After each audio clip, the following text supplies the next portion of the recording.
इस वीडियो में हम लोग एसएससी जीडी में पूछे गए मैथ्स के कुल 20 प्रश्नों को सोल्व करने वाले हैं जो 30 मई 2026 को थर्ड शिफ्ट में पूछे गए थे। तो चलिए प्रश्नों को एक एक करके सोल्व करते हैं।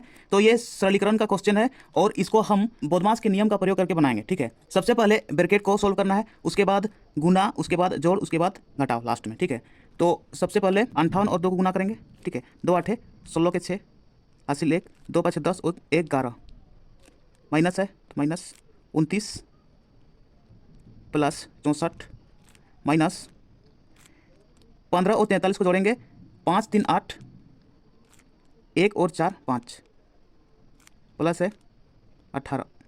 तो यहाँ पर आपको सबसे पहले समझना होगा कि किसी भी संख्या के आगे वाला चिन्ह उसका खुद का चिन्ह होता है। जैसे 18 के आगे प्लस है, 58 के आगे माइनस है, तो चिन्हों को देखते हुए प्रश्न को सोल्व करना पड़ता है। तो सबसे पहले जोड़ चिन्ह वाले संख्याओं को जोड़ते हैं। ठीक है, तो 116 के आगे प्लस का चिन्ह है, 64 के आगे प्लस का चिन्ह है, 18 के आगे प्लस का चिन्ह है। ठीक है, तो 116 64 और 18 को जोड़ेंगे पहले। तो 8 4 12 और 6 18, 18 के 8 हासिल 1, 1 और 6 7 होता है और 1 8 और 1 9। ठीक, 1 है तो 1 उतार देंगे। अब माइनस चिन्ह वाले संख्या को सोल्व करते हैं। ठीक है, तो 29 के आगे माइनस है, 58 के आगे माइनस है, तो माइनस माइनस प्लस होता है, यानी कि 58 और 29 को जोड़ना है। ठीक है, 8 9 17 के 7 हासिल 1, 5 और 2 7 और 1 8। लेकिन बड़ा संख्या का चिन्ह लगता है, तो बड़ा संख्या है 58, 58 के आगे माइनस का चिन्ह है, तो यहाँ पे माइनस लगेगा। ठीक, अब 198 में से 87 को घटाना है, तो 8 में से 7 घटाएंगे तो 1 बचेगा। ठीक, और 9 में से 8 घटाएंगे तो 1 बचेगा, और यहाँ पे 1 है तो 1, तो 111 यही आंसर होगा, यानी कि ऑप्शन है यही वाला। अब अगला प्रश्न में आते हैं, ये भी सरलीकरण का क्वेश्चन है। ठीक है, तो सबसे पहले यहाँ पे 33 और 76 को जोड़ते हैं। 6 3 9, 7 3 10, माइनस है तो माइनस लगाएंगे, 44 प्लस 23 दूना 46 होता है, प्लस 17। अब प्लस चिन्ह वाले संख्या को पहले सोल्व करते हैं। तो 109 46 और 17 को जोड़ेंगे।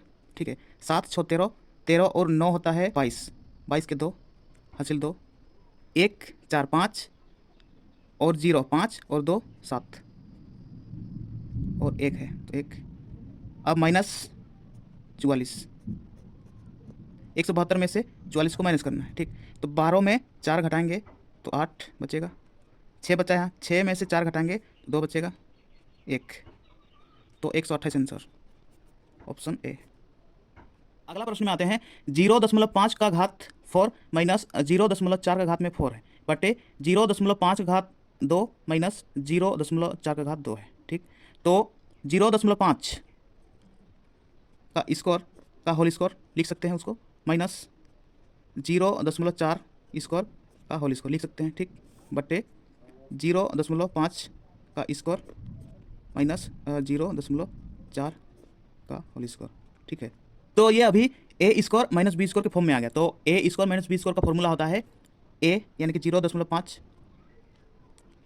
प्लस बी 0.4 इंटू ए माइनस बी। ए है 0.5 माइनस बी है 0.4 का स्क्वायर। ठीक, बट्टे में है ए स्क्वायर माइनस बी स्क्वायर बराबर ए प्लस बी इंटू ए माइनस बी, यानी कि 0.5 प्लस 0.4 इंटू 0.5 माइनस 0.4।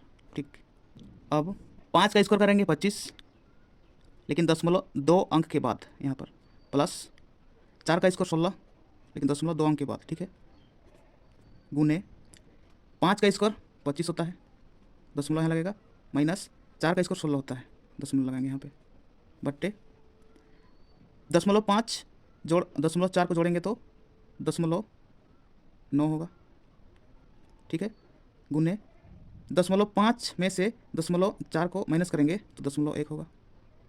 ठीक, अब 25 और 16 को जोड़ते हैं, तो 5 6 11 के 1 हासिल 1, 2 और 1 3 और 1 4, दशमलव होगा यहाँ पे, गुने 0.25 माइनस 0.16। ठीक है, तो माइनस करेंगे तो 0.09 होगा, बट्टे 0.9 को 0.1 के साथ गुना करेंगे तो 9 होगा, लेकिन 0.2 अंक के बाद लगेगा, क्योंकि दशमलव के बाद एक अंक, दशमलव के बाद एक अंक, एक 2 अंक के बाद, यानी कि 9 के बाद 1 0 लगाएंगे, 2 अंक हुआ दशमलव, तो 0.09 और 0.09 को काट देते हैं तो बचा 0.41, तो 0.41 यही आंसर होगा, ऑप्शन ए। अगला प्रश्न में आते हैं, 3 क्रमागत विषम संख्याओं का गुणनफल 12,075 है, तीनों में से सबसे बड़ी संख्या कौन सी है? तो सबसे पहले यहाँ पर आपको गुणनफल में इकाई अंक देखना है, इकाई अंक 5 है, ठीक है। तो इकाई अंक 5 कब आएगा? जब 3 क्रमागत विषम संख्या में से किसी एक संख्या का इकाई अंक 5 हो तब, ठीक है। उसके बाद आपको गुणनफल में ध्यान देना है 12,075, ठीक है। तो अगर आप 20 का क्यूब करते हो, 20 का क्यूब, तो यहाँ पे 8,000 होता है, ठीक है, जो 12,075 से छोटा है, इसीलिए यहाँ पे 20 से बड़ा संख्या होगा, यानी कि विषम संख्या 21, उसके बाद 23, उसके बाद 25 हो सकता है, या फिर 23, 25 और 27 भी हो सकता है, ठीक, या फिर 25, 27 या फिर 29 भी हो सकता है। तो यहाँ पे तीनों में सबसे बड़ी संख्या पूछा गया है, तो 25 भी दिया गया, 27 भी दिया गया और 29 भी दिया गया यहाँ पे ऑप्शन में, ठीक है। तो अब 23 का क्यूब करते हैं, 23 का क्यूब होता है 12,167, ठीक है। तो 12,075 के सामने वाला संख्या है, इसीलिए यही संख्या हो सकता है, ठीक है, यानी कि बड़ा संख्या है 25, तो 25 आंसर होगा। अगला प्रश्न में आते हैं, यदि a बराबर 0.067 है तो √4a² plus 4a plus 1 plus 3a का मान क्या है? तो यहाँ पर गहराई से नज़र डालते हैं तो 4a² plus 4a plus 1 a² plus 2ab plus b² के फॉर्म में दिख रहा है, ठीक है। तो 4a² प्लस 4a प्लस 1 को हम लिख सकते हैं √2a प्लस 1 का होल स्क्वायर, क्योंकि a प्लस b का होल स्क्वायर यानी कि a² यानी कि 2a² plus b² plus 2 into a है 2a इंटू b, 1, ठीक है। तो 4a² प्लस 1 प्लस 2 दूना 4a, ठीक है, तो इसमें आ गया, ठीक, इसीलिए लिख सकते हैं। और रूट है तो रूट लगा देंगे यहाँ पे, ठीक है। तो √4a² प्लस 4a प्लस 1 को √2a प्लस 1 का होल स्क्वायर लिख सकते हैं, यानी कि इसके लिए √2a प्लस 1 का होल स्क्वायर, प्लस है तो प्लस लगाएंगे 3a, ठीक। अब स्क्वायर और रूट को काट देंगे तो 2a बचा यहाँ पे प्लस 1 प्लस 3a, ठीक। 3a और 2a को जोड़ेंगे तो 5a प्लस 1, 5 और a के बीच में गुना का चिन्ह है और a का मान है 0.067 प्लस 1, ठीक है। अब 5 से गुना करेंगे, 5 7 35 के 5 हासिल 3, 5 6 30 और 3 33 के 3 हासिल 3, तो 5 0 0 होता है और 3 3 दशमलव प्लस 1 बराबर 1.335, यही आंसर होगा, option D, sorry option B, ठीक है। अगला प्रश्न में आते हैं, एक समचतुर्भुज का क्षेत्रफल 336 वर्ग सेंटीमीटर है, उसका एक विकर्ण 14 सेंटीमीटर है, समचतुर्भुज की भुजा सेंटीमीटर में क्या है? तो सबसे पहले यहाँ पर समचतुर्भुज का फिगर बनाते हैं, ठीक है। ये है समचतुर्भुज, ठीक, और ये है पहला विकर्ण और ये है दूसरा विकर्ण। तो यहाँ पर एक विकर्ण 14 सेंटीमीटर दिया गया है, यानी पहला विकर्ण दिया गया है 14 सेंटीमीटर, यहाँ से लेके यहाँ तक 14 सेंटीमीटर है, तो इसका आधा होगा 7 सेंटीमीटर, 7 सेंटीमीटर, ठीक है। तो अब समचतुर्भुज का क्षेत्रफल 336 वर्ग सेंटीमीटर है, तो समचतुर्भुज का क्षेत्रफल का फॉर्मूला होता है 1/2 इंटू विकर्णों का गुणनफल, तो विकर्ण 1 गुना विकर्ण 2, ठीक है।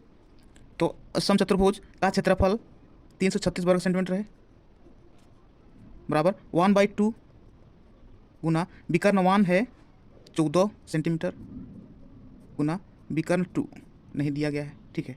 तो 2 7 14 काट देंगे, 7 चौका 28, 28 और 5 होता है 33, तो 6 56, 7 8 56, यानी कि 48 बराबर विकर्ण 2, ठीक है। तो दूसरा विकर्ण यहाँ से लेके यहाँ तक 48 सेंटीमीटर है, तो 48 सेंटीमीटर का आधा होगा 24 सेंटीमीटर, यहाँ पे 24 होगा, यहाँ भी 24 होगा। तो यहाँ पर समचतुर्भुज का पहला विकर्ण का आधा और दूसरा विकर्ण का आधा और भुजा मिलकर एक समकोण त्रिभुज बना रहे हैं, ठीक है। तो यहाँ समकोण त्रिभुज है, ये है लंब, ये आधार है और ये है कर्ण, तो कर्ण स्क्वायर बराबर होता है लंब स्क्वायर प्लस आधार स्क्वायर।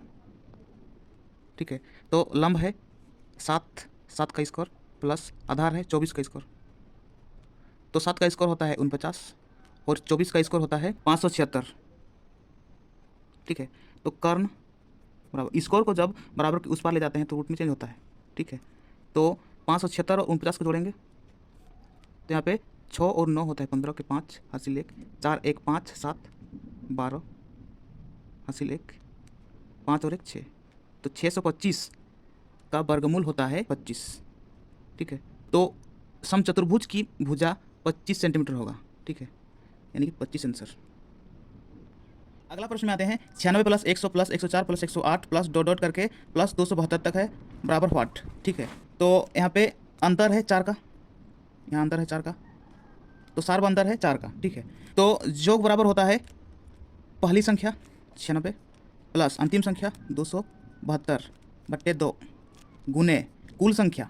तो कुल संख्या निकालने के लिए 272 को अंतर से भाग करना है 4 से, लेकिन माइनस करना है 96 के आगे क्या संख्या होना चाहिए। 4 माइनस करो तो यहाँ पे 92 आता है, तो 92 को भी 4 से भाग करना पड़ेगा। ठीक है, तो 4 6 24 3 बचा 2 4 8 32। अब 4 दूना 8 4 तिया 12। 68 में अगर 23 को माइनस करते हैं, 8 में 3 घटाएंगे 5 बचेगा यहाँ पे, और 6 में 2 घटाएंगे 4 बचेगा, यानी कि 45। अब जोड़ते हैं 6 और 2 8, 9 7 16 के 6 हासिल 1 2 और 1 3 बटे 2 गुना 45। 2 से काटेंगे 2 1 2 2 1 2 1 बचा है 6 2 8 16 2 चौके 8। ठीक, अब 184 गुने 45, तो 5 चौका 20 के 0 हासिल 2, 5 8 40 2 42 के 2 हासिल 4, 5 के 5 4 9, 4 चौका 16 के 6 हासिल 1 4 8 32 33 के 3 हासिल 3, 4 1 4 3 7 0 6 और 2 8 9 3 12 के 2 हासिल 1 7 और 1 8, यानी कि 8280 8280 यही आंसर होगा। अगला प्रश्न में आते हैं 116 plus 120 plus 124 plus 128 plus dot dot करके प्लस 352 बराबर व्हाट। तो इसको भी जोड़ना है। ठीक है, तो अंतर फल देखते हैं, 4 का अंतर है, यहाँ भी 4 का अंतर है, 4 का अंतर है, तो योग बराबर होता है पहली संख्या 116 प्लस अंतिम संख्या 352 बट्टे 2 गुने कुल संख्या। कुल संख्या निकालने के लिए 352 को अंतर यानी कि 4 से भाग करना है और माइनस करना है 116 के आगे वाला संख्या को। तो 116 के आगे वाला संख्या क्या है, तो -4 करेंगे तो 112 होगा बट्टे 4। ठीक है, 4 7 8 4 8 32, 3 बचा 2 4 8 32, 4 दूना 8 3 बचा है 2 32 4 8 32। 88 में अगर 28 को माइनस करते हैं तो 8 में 8 घटाएंगे 0 और 8 में 2 घटाएंगे तो 6 तो 60। ठीक है, तो 116 प्लस 352 को जोड़ते हैं 6 2 8 5 और 1 6 3 और 1 4 बट्टे 2 गुने 60। 2 दूना 4 2 तिया 6 2 चौके 8। ठीक, तो 6 चौके 24 के 4 हासिल 2 6 तिया 18 और 2 20 के 0 हासिल 2 6 दूना 12 और 2 14 और 1 0, यानी कि 14040 यही आंसर होगा 14040। ठीक, अगला प्रश्न में आते हैं 24 संख्याओं का औसत 48 है, प्रत्येक संख्या में से एक संख्या m को घटा दिया गया है, इन 24 संख्याओं का नया औसत 39 है, m का मान क्या है। तो यहाँ पे 24 संख्याओं का औसत 48 है। ठीक है, और प्रत्येक संख्या में से एक संख्या m को घटा दिया गया है। ठीक, तो 24 संख्याओं का औसत 39, 24 संख्याओं का औसत 39, तो औसत में कितना माइनस हुआ, 48 में 9 माइनस हुआ तो 39। ठीक है, तो पहले भी 24 संख्या थे और अभी भी 24 संख्या हैं, तो यहाँ पे औसत में 9 की कमी हुआ। ठीक है, तो m का मान है 9, तो 9 यही आंसर होगा। अगला प्रश्न में आते हैं 10 संख्याओं का औसत 35 है, 4 संख्याओं 20 14 26 तथा 32 को हटा दिया जाता है, नया औसत क्या होगा। तो 10 संख्या का औसत 35 है, यानी कि 35 गुने 10 करते हैं तो 350 आता है उन सब का योग, और 4 संख्याओं 20 14 26 और 32 को हटा दिया जाता है, यानी कि इन सभी का योग को यहाँ पे माइनस करेंगे। ठीक है, 2 6 8 4 12 12 के 2 हासिल 1 3 और 1 4 2 6 7 8 9, यानी कि 92 माइनस करेंगे तो 10 में 2 घटाएंगे तो 8 बचेगा। यहाँ पे 4 बचा है। 14 में 9 घटाएंगे 5 बचेगा और यहाँ पे 2 बचेगा। ठीक है, तो प्रश्न पूछा गया है नया औसत क्या होगा। तो कुल 10 संख्याएं हैं। ठीक है, 10 संख्या में से 4 संख्या को माइनस किए हैं, यानी कि 6 संख्या बचा। तो 258 को 6 से भाग करना है। ठीक है, 6 चौके 24, 6 तिया 18, ठीक, बराबर 43। यही आंसर होगा, यानी कि 43। अगला प्रश्न में आते हैं 0.42, 0.60 तथा 0.78 का महत्तम समवर्तक क्या है। तो यहाँ पर दशमलव को छोड़ देते हैं। 42, 60 और 78, 42, 60 और 78 का महत्तम समवर्तक निकालना है। ठीक है, यानी कि HCF, हाईएस्ट कॉमन फैक्टर। ठीक है, तो गुणनखंड करेंगे 42 का, 6 7 42, ठीक। 60 का गुणनखंड करेंगे 6 10 से 60, ठीक। 78 का गुणनखंड करेंगे 6 13 78, 13 से 78, ठीक। तो HCF मतलब होता है हाईएस्ट कॉमन फैक्टर, यानी कि सबसे बड़ा समान गुणनखंड। तो यहाँ पे समान है 6 है, 6 है और 6, ठीक। तो सबसे बड़ा समान गुणनखंड यहाँ पे 6 है, लेकिन यहाँ पे 2 अंक के बाद दशमलव है, इसीलिए इसको 2 अंक के बाद दशमलव लगाएंगे। 1 अंक 2 अंक, ठीक है, यहाँ पे दशमलव होगा, यानी कि 0.06 यही आंसर होगा, यानी कि 0.06। अगला प्रश्न में आते हैं 2 अंकों की सबसे बड़ी संख्या कौन सी है जो 2 तथा 7 दोनों से पूर्णतः विभाज्य है। तो सबसे पहले तो 2 तथा 7 का लॉसो निकालेंगे। ठीक है, तो 2 और 7 का लॉसो क्या होगा, तो 7 दूना 14, यही लॉसो होगा। ठीक है, तो ये जो संख्या है 14, ये 2 तथा 7 दोनों से पूर्णतः विभाज्य है, और 14 के पहाड़े में जितने भी संख्या आएंगे वे सभी 2 तथा 7 से पूर्णतः विभाज्य होंगे। ठीक है, लेकिन यहाँ पे 2 अंकों की सबसे बड़ी संख्या पूछा गया है जो 2 तथा 7 दोनों से पूर्णतः विभाज्य है। ठीक है, तो 2 अंकों की सबसे बड़ी संख्या होता है 99। ठीक है, तो 14 7 98, यानी कि 98 2 तथा 7 दोनों से विभाज्य होगा। ठीक है, तो 98 आंसर होगा यहाँ पे। अगला प्रश्न में आते हैं किसी संख्या का 18% उसी संख्या के 12% से 48 अधिक है, उस संख्या का मान क्या है। मान के चलते हैं संख्या है 100। ठीक है, तो इस संख्या का 18% कितना होगा, 18 होगा। ठीक है, और उसी संख्या के 12% से 48 अधिक है, तो इस संख्या का 12%, यानी कि 100 का 12% होगा 12, इससे कितना अधिक है, 48 अधिक है।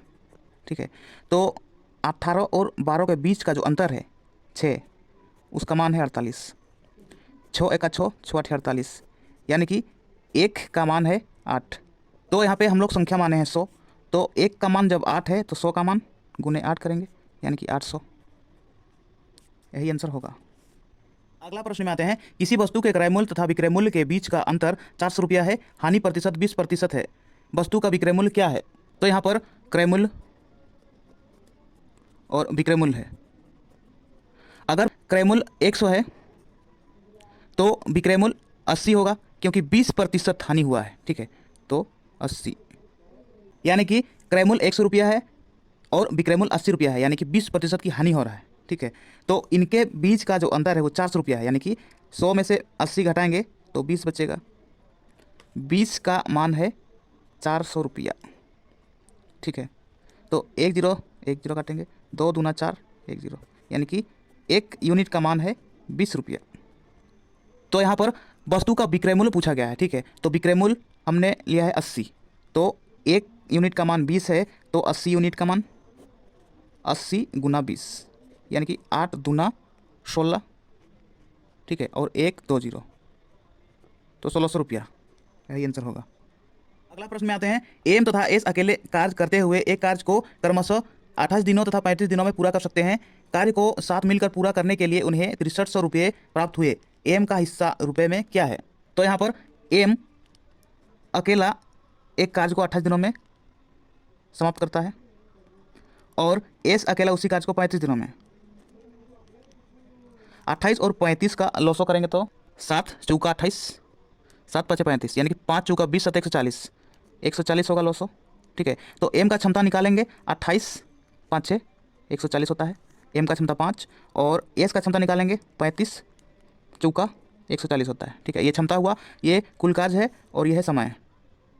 तो प्रश्न में पूछा गया है एम का हिस्सा रुपए में क्या है। ठीक है, एम का क्षमता है 5, क्षमता 5 है, बट्टे दोनों का क्षमता 5 4 9 गुने 63 रुपया प्राप्त हुए दोनों को। ठीक है, तो 6300, 9 7 63, 20, 7 5 3500, 3500 रुपया यही आंसर होगा, यानी कि ऑप्शन डी। अगला प्रश्न में आते हैं। ए अकेला एक कार्य को 12 दिनों में कर सकता है, बी अकेला उसी कार्य को 18 दिनों में कर सकता है, सी अकेला उसी कार्य को 36 दिनों में कर सकता है। उन्होंने एक साथ कार्य शुरू किया, बी ने 2 दिन पश्चात कार्य छोड़ दिया, ए तथा सी ने मिलकर शेष कार्य पूरा किया। शेष कार्य कितने दिनों में पूरा हुआ? तो यहाँ पर ए अकेला एक कार्य को 12 दिन में समाप्त करता है, ठीक है, और बी उसी कार्य को 18 दिन में समाप्त करता है, और सी उसी कार्य को 36 दिन में समाप्त करता है। तो 12, 18 और 36 का लॉसो 36 होगा। ए का क्षमता होगा 12 तिया 36, बी का क्षमता होगा 18 दूना 36, और सी का क्षमता होगा 36 एका 36, ठीक है। ये क्षमता है, ये कुल कार्य है, और ये समय, ठीक। तो यहाँ पर बी ने 2 दिन बाद कार्य छोड़ दिया, तो 2 दिन तक ए बी और सी तीनों मिलके कार्य किए थे, यानी कि तीनों का क्षमता 3 2 5 और 1 6, 6 क्षमता है, गुने 2 दिन तक तीनों मिलके कार्य किए, ठीक है। 14 12 कार्य। अब शेष कार्य बचा 36 में से 12 माइनस करेंगे तो यहाँ बचेगा 24 कार्य, ठीक है, ठीक। बी तो कार्य छोड़कर चला गया है, ठीक है, इसको काट देते हैं। अब ए तथा सी दोनों मिलके शेष कार्य को पूरा किया, ठीक है, तो शेष कार्य बचा है 24, और ए का क्षमता 3 और सी का क्षमता 1, यानी कि 4 से भाग करना है, ठीक है। तो 4 6 24, यानी कि 6 दिनों में शेष कार्य को पूरा करेंगे, ठीक है। तो यही आंसर होगा। अगला प्रश्न में आते हैं। एक रेलगाड़ी 25 मीटर प्रति सेकंड की गति से चलती है तथा एक 700 मीटर लंबे पुल को 45 सेकंड में पार करती है। रेलगाड़ी की लंबाई मीटर में क्या है? तो रेल की लंबाई मानते हैं x, ठीक है। तो यहाँ पे समय बराबर दूरी बटा चाल होता है, ठीक है। तो समय यहाँ 45 सेकंड है, दूरी है यहाँ पे रेल की लंबाई x मीटर प्लस 700 मीटर पुल की लंबाई है, दोनों जुड़ेगा, बट्टे यहाँ पे चाल है 25 मीटर पर सेकंड, 25, ठीक है। अब 25 और 45 को गुना करेंगे, 25 5 6 125 के 5 हासिल 12, 25 चौका 100 और 12 112 बराबर x प्लस 700। तो x बराबर 1125 माइनस 700। तो यहाँ पे 1125 में से 700 घटाएंगे, 7 4 11 425 मीटर। रेल की लंबाई 425 मीटर होगा, यानी कि 425 मीटर।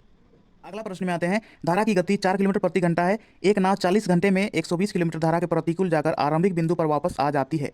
शांत जल में नाव की गति किलोमीटर प्रति घंटा में क्या है? तो यहाँ पर मान के चलते हैं आरंभिक बिंदु है ए, ठीक है, और अंतिम बिंदु है बी, ठीक। धारा बी से बह रहा है ए की ओर, ठीक है, और आरंभिक बिंदु ए और अंतिम बिंदु बी के बीच की जो दूरी है वो 120 किलोमीटर है, ठीक है। और एक नाव बिंदु ए से यानी कि आरंभिक बिंदु से अंतिम बिंदु बी तक जाता है, उसके बाद फिर वापस आरंभिक बिंदु में आता है, तो उसको 40 घंटे का समय लगता है, ठीक है। तो यहाँ पे समय बराबर होता है दूरी बट्टे चाल, ठीक। तो कभी कभी प्रश्न को ऑप्शन से भी बनाना चाहिए, ठीक है। तो दूरी है यहाँ पे 120 किलोमीटर। जब नाव आरंभिक बिंदु से अंतिम बिंदु तक धारा के विपरीत जाता है तब नाव की चाल r मानते हैं, और धारा की चाल 4 किलोमीटर प्रति घंटा, तो माइनस होता है, ठीक है। यानी कि जब नाव धारा के विपरीत जाता है तब दोनों का चाल घटता है, ठीक है, प्लस अब अंतिम बिंदु से प्रारंभिक बिंदु तक वापस आता है नाव, ठीक है। तो 120 किलोमीटर की दूरी तय करता है, बट्टे 8 किलोमीटर प्रति घंटा माने हैं नाव की चाल। धारा के अनुकूल जा रहा है नाव, ठीक है, यानी कि यहाँ पे प्लस होगा, दोनों का चाल जुड़ेगा 4, ठीक। तो 120 बट्टे 8 में 4 घटाएंगे तो 4 बचेगा, प्लस 120 बटे 8 प्लस 4 यानी कि 12, काटेंगे 4 तिया 12 और 1 0, यानी कि विपरीत जाने में 30 घंटा का समय लगा, और 12 एका 12 1 0, और अनुकूल यानी कि धारा की दिशा में नाव को जाने में 10 घंटे का समय लगा, यानी कि टोटल 30 और 10 40, 40 घंटे का समय लगा। यानी कि शांत जल में नाव की चाल 8 किलोमीटर प्रति घंटा, धारा के प्रतिकूल जाकर आरंभिक बिंदु पर वापस आने में लगे समय 40 घंटे को संतुष्ट कर रहा है।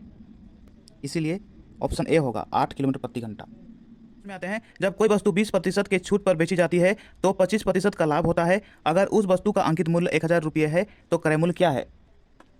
तो यहाँ पर क्रय मूल्य अगर 100 रुपया है, ठीक है, तो विक्रय मूल्य बराबर होगा 25% लाभ यानी कि 125, और अंकित मूल्य है 1000 रुपया। अंकित मूल्य पर ही छूट दे रहा है यानी कि 20% की छूट दे रहा है, ठीक है। 1000 का 20% अगर छूट दे रहा है तो 80% बच रहा है, 80/100, ठीक है।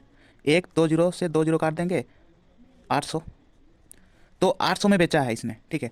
तो विक्रय मूल्य 125 का मान है 800, तो 125 का कितना गुना होगा? 160/25 गुना होगा, ठीक है।